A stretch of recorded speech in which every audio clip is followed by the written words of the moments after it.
With the many misconceptions about enlightenment, it's easy to believe that it's the finish line, the end goal of the spiritual path. But this is just another trick of the ego. In truth, enlightenment is not the ending, but more accurately, the starting line. We're living in a new age of spirituality, one of evolution. An age where awakening, presence, and self-realization are becoming the baseline, not the peak.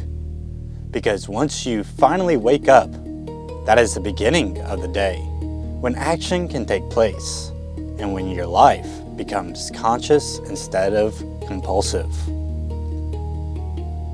But so oftentimes, people reach certain states of realization, experiencing a glimpse of the infinite and touching the I am state. But most just stop, allowing the spiritual ego to loop one back into complacency. Just like working out to get fit, even once you become healthy or get the dream figure, one must continue to work out to stay in that form. And it is the same when it comes to the gymnastics of metaphysics. As even once you realize enlightenment, one must continue to exercise the practice of meditation. I mean, many spiritual seekers get to the realization of I am, but stay stagnant in the worlds of suffering and unconditional love, not realizing that there are still layers to dissolve to get to the starting line of enlightenment. Before we start the race of enlightenment, let us run through the prep work and practices to get there. As one begins the spiritual path, awakening to unity and love, the seeker now is guided by the air of the heart chakra and sees unconditional love. Now profoundly caught up in the endless love the universe provides, one mistakes love for consciousness, not realizing they are co-creating reality. So caught up in the synchronicity machine, the ego then utilizes that as fuel to keep one in the cycle rather than continuing dissolving further into unity. But to step into the I am state, one must learn to have heart-mind coherence. And so seeing past the angel numbers, the crazy web of synchronicity, and the endless love, not to dismiss them, but rather to step further into the present moment, you begin to flow with life. As it is to learn and embody I am that gets you from the awakening of the heart to expression of the throat chakra. It is the flow state that moves you into deeper truth. Synchronicities begin to speed up until they become the every moment. No longer surprised, but always in awe.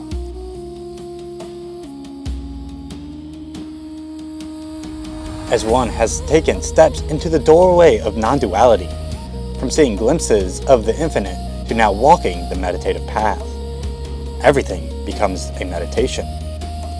Now, in flow with life, one rides with the subconscious mind, seeing how everything is being created into reality, but still observing and not participating.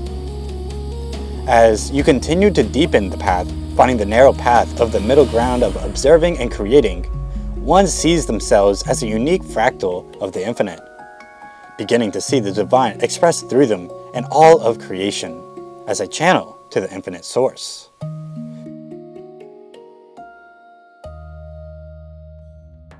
Now tied up in the illusionary distractions of the psychic abilities of the third eye, one must sharpen awareness further, using that yogic concentration to penetrate all false beliefs, to become the channel to true wisdom. Now, with mastery over unconditional love, flow, and channeling, the I Am is charged with the divine light meeting at the crown in which the collapsing of dualities begin, entering states of complete absorption. But even experiencing these states does not make one enlightened, as enlightenment is beyond these things, as these are just steps to further perceive oneself, where enlightenment is what was always there, the first realization of I am. I am unconditional love. I am in flow. I am the channel. And yet this paradoxical truth of liberation is so easily misunderstood, lost, and confused, as many people reach paradoxical understanding, experiences these higher states of being, and yet so oftentimes will continue to fall back into illusionary patterns, not embodying and not working out the gym of metaphysics. Not finding the balance of the narrow path of life.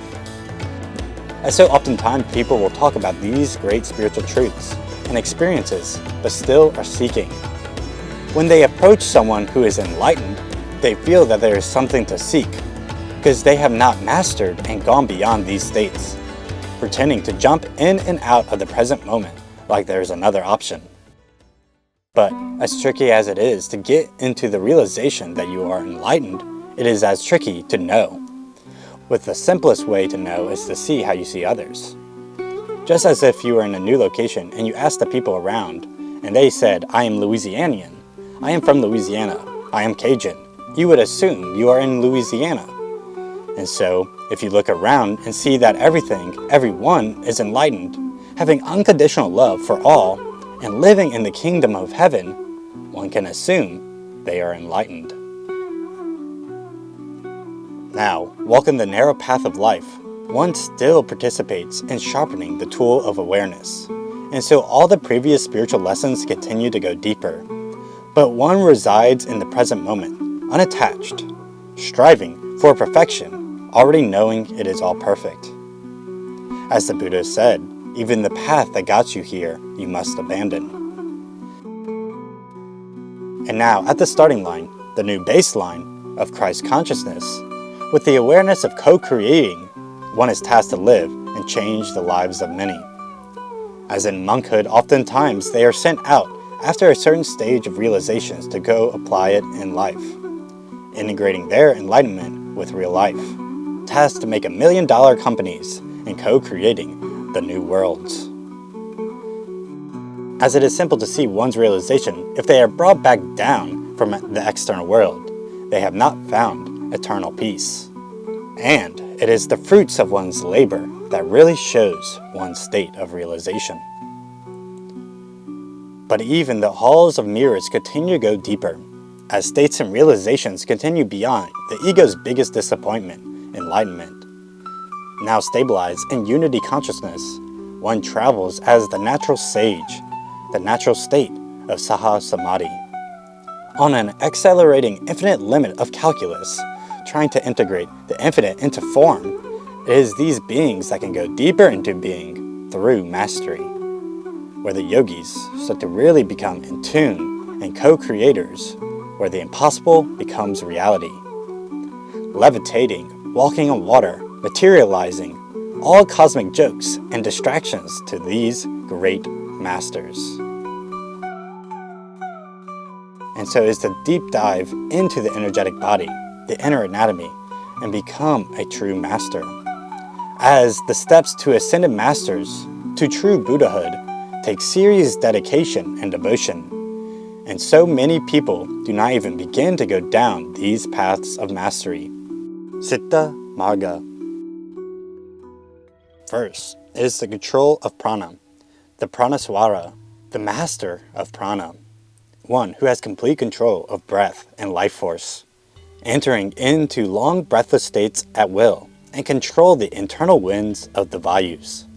It is not just to perceive the prana, but to go through these steps of observation, flow, and co-creation with the inner life force of the subtle body.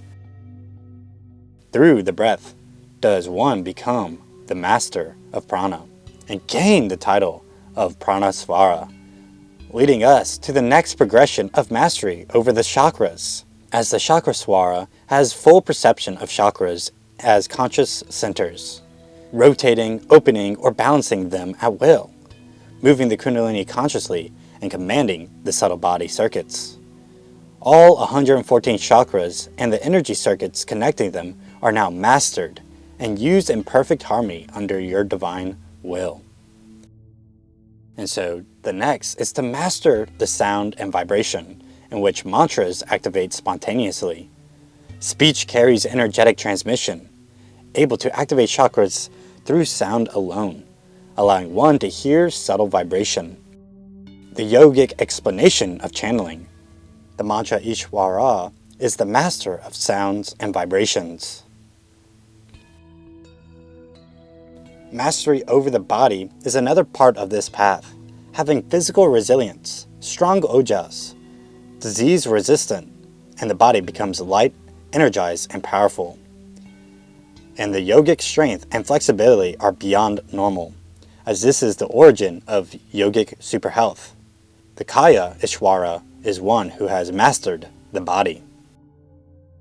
Then there is mastery over the elements, where the yogi has a deep connection with the elements of earth, water, fire, air, and akasha, able to shift the internal environments and weather, as the Bhuvana Ishvara has strong elemental chi control and energetic influence on the surrounding, as this is what the Taoists call inner alchemical mastery, as one begins to truly embody being the avatar. Beyond this mastery is that of the mastery of time and cycles, as one begins to see deeper perceptions of karma. This yogi knows timing intuitively and moves in synchronicity, a real master of the flow state. Sense of time expands and contracts in meditation, in which spontaneous samadhi states of timelessness become normal. The Kala Ishvara shreds karma away, acting as a giant tantric fire, which leads to the next mastery, Jnana Ishvara, the master of higher wisdom and insight. Direct knowing without thinking, access to the causal plane knowledge, the karmic playground, as the ability to perceive karma, patterns, and soul layers are deep, with the ability to go into willing seekers and help untie the karma within those beings, as this goes deep into non-conceptual intelligence, a stage that is above thought, but is still functional. Now, the master of yoga itself is one who has all limbs of yoga fulfilled effortlessly. Living in constant awareness, there is no separation between meditation and life, and the mind remains silent without trying. The equivalent to the stabilized enlightenment, a fundamental aspect of mastery. But once truly mastered, this is a master of all trades.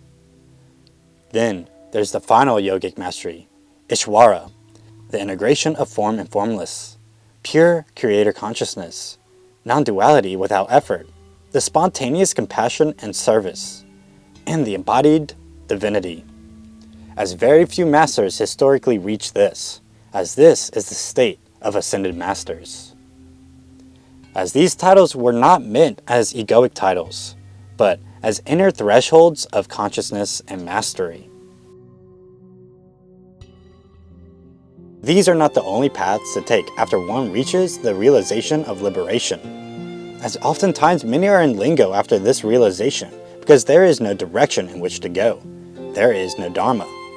And so thinking that they finally defeated the evolved form of the ego, the spiritual ego, they sit in non-dual purgatory, spiritual bypassing so efficiently that the ego has now convinced one that there is no ego, letting suffering become the amusement and stimulation, letting the sharp knife of awareness one gained from yogic training to now stab you in the back once again as it begins the dull and rust.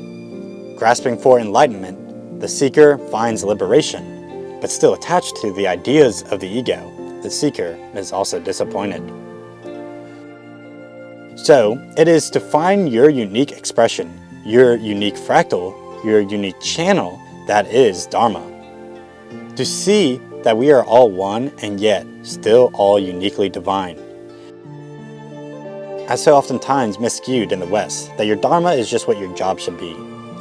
While useful for survival and to be able to pursue the divine path deeper, do not get confused by the translation error. We have had enough of that already happened through the Western religions already. And so, the true Dharma comes from joy, effortlessness, and impact. Not out of excitement, but out of alignment and peace. Out of flow, not force. And something that uplifts you and others naturally. And so, after enlightened realization, Dharma is no longer a mission. It is your natural movement as consciousness. Service becomes breathing, and creation becomes meditation. So quickly confused by the ego, we must not think of Dharma as the job, or one action. Dharma is alive. As you grow, it grows. As your awareness expands, so does your contribution. You may begin as a seeker, then to a healer, evolving into a teacher and creator, then into a guide and a silenced presence that changes life without speaking. And so, like all of the spiritual path, you must continue to surrender to the divine and be unattached to let the flow of life come through and let the direction it goes be your Dharma. And so, after self-realization, after the dissolving of the seeker and the stabilization of unity, the path evolves, becoming more subtle and precise. So one must juggle these three core truths to stay on the narrow path of life through embodiment, direction, and mastery. Thanks for watching. Like, subscribe, leave any comments, questions, or topic you want me to talk about. If you want to go deeper into this topic, I'll have links to more resources in my description. Thanks for watching. Peace.